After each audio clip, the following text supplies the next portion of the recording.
Hey guys, and welcome back to another video. So I have literally tried to film this 7 times, and each time did not come out right. Did not come out with the information I wanted to give. And yes, there is a EV over there, that way, in the back of me. But yeah.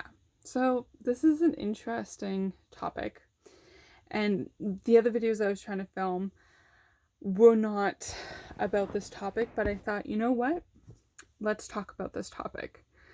So, I filmed a video last week, could have been, no, I think it was last week, about about a, a year and a bit after my high school and how that went and how I was doing the program. And then I dropped out due to massive bullying and food allergies that nobody gave a shit about. But anyways,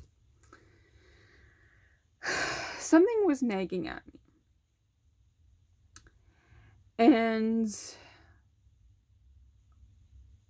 that was to go back to my high school. And this used to keep me up late at night. For some reason, I was drawn back to go back to my high school and visit. You know, I was asked to come back and visit and check in with a few teachers and blah, blah, blah.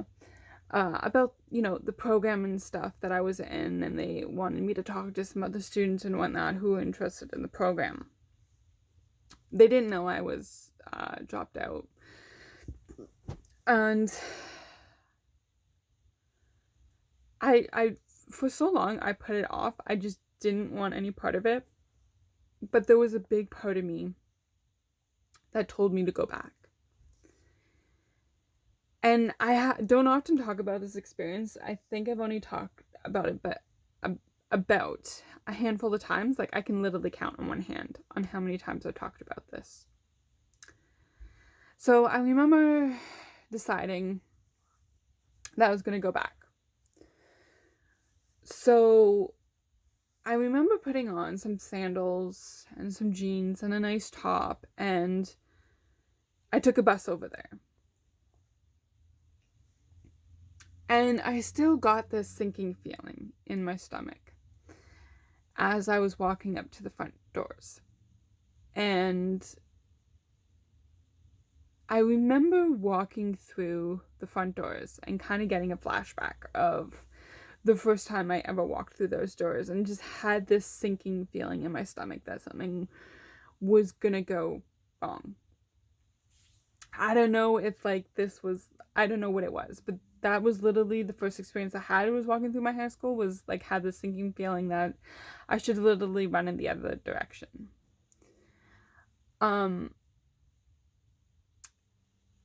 So when I went back there, I kind of had the same feeling, but it was more at ease, if I should say. If, like, I knew what happened and what I went through there, and my expectations going back was not that high. Like, I wasn't expecting, like, the fucking red carpet to be rolled out, but I was expecting something, and I didn't know what. So I walked to the office, and one of the teachers knew I was coming back, because I asked them, because they emailed me and said, did I want to come back to talk? And so we finally agreed. So I went to the office, and the secretary looked at me in shock, like disbelief. It was like, oh, Jess, wow, hi. And I had like the letter printed out because the teacher, wrote an email and stuff. And then I just handed it to the office, and I said, oh, you can call them and confirm that they wanted me to come. So they're like, okay, no problem, just sign in and wear a visitor's badge. So I was putting on my visitor's badge. The vice principal, one of them I dealt with, was like, Miss Hannon. And I looked up, because that's my last name. And I was like, oh, hi, Miss blah, blah, blah. And, like, she just stood there in shock. And then the next words out of her mouth kind of, like, knocked me off my feet. Were like, you're alive. And I kind of was like, I think I am. Yeah. She's like, I'm surprised.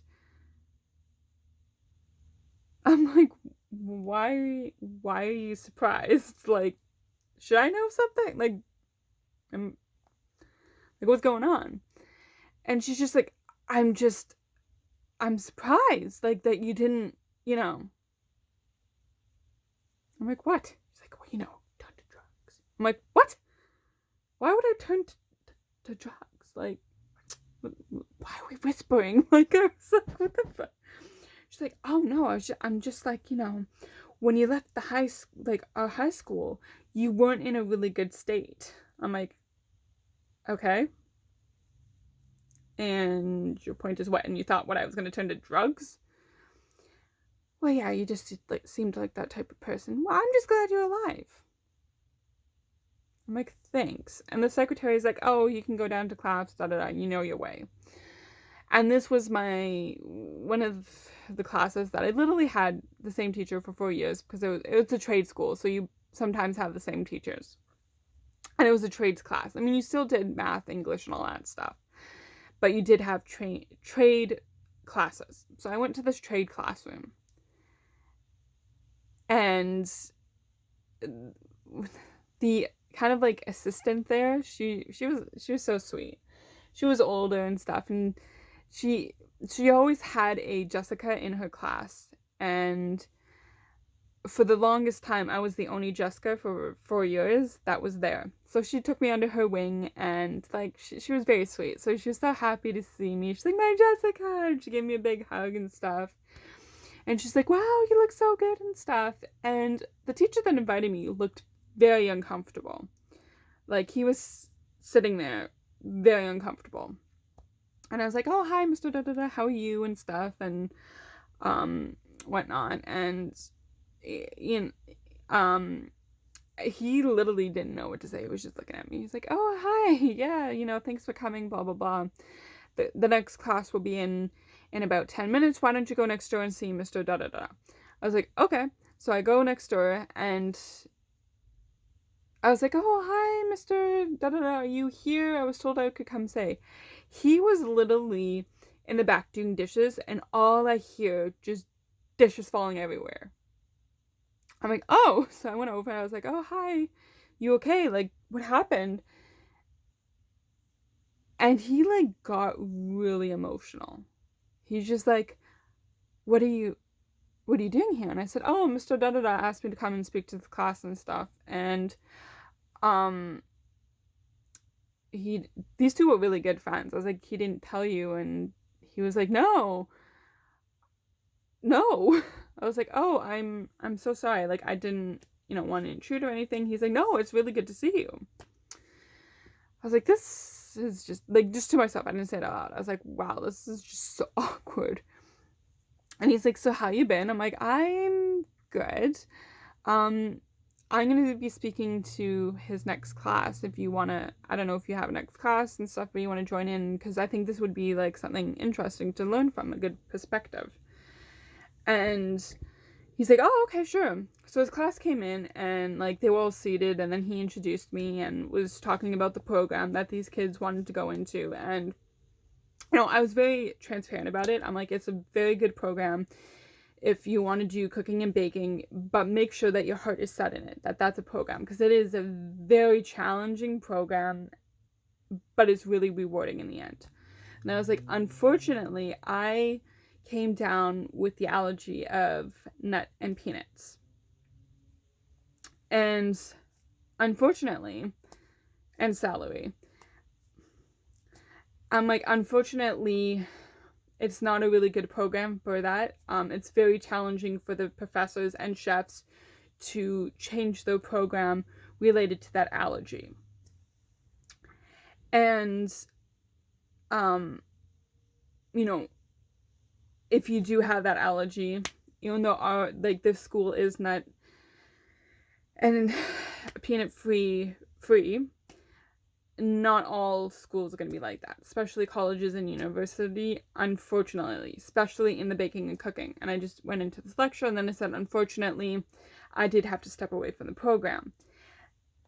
My the teacher did not, like, he was not happy. I'm like, but there was a silver lining. I am taking a ECE course, which is early childcare education, and I can take the nutrition value and classes from there and put it towards my this degree. So even though I'm not in this program anymore, I can still use what I learned and a lot of those credits towards this degree, because not necessarily you didn't have to do this like for ECE, because you do learn about nutrition and stuff, but I took it one step forward and put towards some of those credits that I had from that cooking and baking and put it towards that, so I have a nutritional background for children. And this teacher was impressed, and he was still in shock, and he didn't say too much. And then, you know, the kids asked me a whole bunch of questions, and then class was over eventually. And it was just a free period. And the other teacher who was next door, who came over to listen to this, was very, like, emotional. And I didn't understand. I was like, well, okay, I guess, like, I'm gonna, you know, it's nice seeing everybody again. I'm just gonna go. And then the teacher that was next door said, wait, Jess, we need to talk. I was like, okay.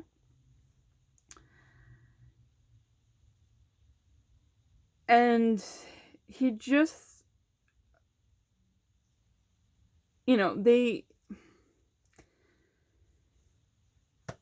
he just wanted to say how proud he was and stuff, and then that he was very thankful for me to come and stuff, and he was just really, really proud of me. And, you know, all of that stuff. And then I ran into another teacher. And this teacher was not the nicest towards me. Their favorite were the group of 6 right off the bat. No holds bar. And but he was really impressed with my skills, and he grew to like really like me because it was an auto class, and I was very good at what I did in that class. Like I didn't mind getting dirty. Like I did all the major stuff. I needed to be like changed tires, oil, all that stuff. Take apart a car, put a car together again.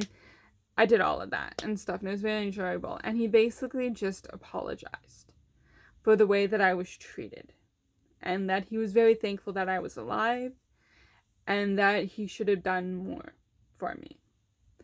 That it wasn't fair how I was treated, and that the school should have known better. And I could tell this was on his conscience for a very long time. And it was refreshing to hear. And maybe that's what I was expected to hear, like at least from somebody in that school, that they, you know, felt bad and stuff. But it was late. Like, it was really nice to hear, but it was also extremely late, if that makes sense. Like, I appreciated it and all that stuff, but it's like, why couldn't you say it back then? And granted, maybe they were ashamed or whatnot, but yeah. So I was talking to this teacher, and another teacher walks in. And this teacher, oh my god, she was a little bit of a creep. And I'll explain that in a second. But she hated my guts because, honestly, her favorite students were the 6, and she even admitted this. If she was younger, she would have slept with them. Yeah. And it was weird because she was flirting and kind of like, yeah, it was really highly inappropriate. Anyways, so she walked in and she saw me and she got pissed. She's like, why are you here and stuff? And then the other teacher's like, whoa, like, just stop with the attitude. Like, do not talk to her like that. You know, she's not a student here anymore, but that doesn't get, like, that didn't even give you a right to talk to her back then. Respect her. And I was like, whoa. Like, wow. I was just like in shock and stuff. And she was just still like really nasty to me. And like I said my goodbyes and stuff. And I remember walking out the school. You know, I handed in my visitor's badge and signed out. And I remember walking out the door of the high school. And I knew I would probably never be back. And, you know, I felt proud that I could walk through those doors and hold my head high. No matter what they said, no matter what was done, you know, I could still walk through those doors and be proud of who I was. And it didn't matter what they said. You know, I was very thankful for that teacher that stuck up for me, that apologized. Again, it came a little late, and I'm very thankful that I went back, just not even to get peace, but not even to stick it to them, but just for me to be able to walk through those doors and then walk back out and say, you know what? I made it. It's not because of any of them. It is because of me. And I had that free choice of, yes, going back, speaking to those students, which was great. I enjoyed that. But, you know, I was free. And I was at peace in a way, which sounds weird because inside I was like, ugh. I was really messed up still. And still dealing with a lot. Didn't really talk about it. Still. But I was weirdly at peace that, you know, I made it. You know, so what if one of them thought I was a drug dealer or doing drugs and that I was going to die because, you know, I was in a bad situation? I proved them wrong. That, you know, no matter what they threw at me, no matter what was done to me, I was able to walk through those doors with my head held high and walk out those doors with my head held high. And to this day, I haven't had an urge to go back. I don't really give a shit. Like, I don't. You know, a lot of stuff has happened with that school, with just, like, teachers being changed and stuff, and they got hooked up with this other school, but that's a long story. Anyways, doesn't really matter. But the fact is, you know, even though I still drive by that school and I have this, like, urge to, like, just punch something, and I can still visualize my hell. That's what I call it, my personal hell. I made it. I made it out of that hell. I survived. I did. You know, nobody helped me but me. I was able to do it myself. And I was able to face that hell again. And, you know, come out of it and know that, you know, what I did was right. Who I was right. That nobody could take that away from me. My value did not change. You know, my self-love grew, actually. And it was just a weird but good experience. And I'm very thankful that I did do it at the time that I did. It gave me a little bit of, I guess, hope for the journey that was ahead. That I was going to be okay. But anyway, so that was my experience going back to my high school. And it was an interesting one, I'll give you that. Because, like, when I walked through those halls, and this is actually going to be related to my video, so this special video that I'm working on, I'm going to go actually a little bit more into depth into that. So, look forward to that, and you'll kind of get a more eerie side of that, which sounds terrible, but you'll understand when you see it. And I'm just so thankful that I can tell this big part, so when I do that special video, which I'm working on, I promise, guys, you'll kind of understand what's going on. I'm so excited for that. Anyways, guys, remember, never give up, always keep fighting, you're enough, and you're very much loved. Till the next video, I love you guys. Bye.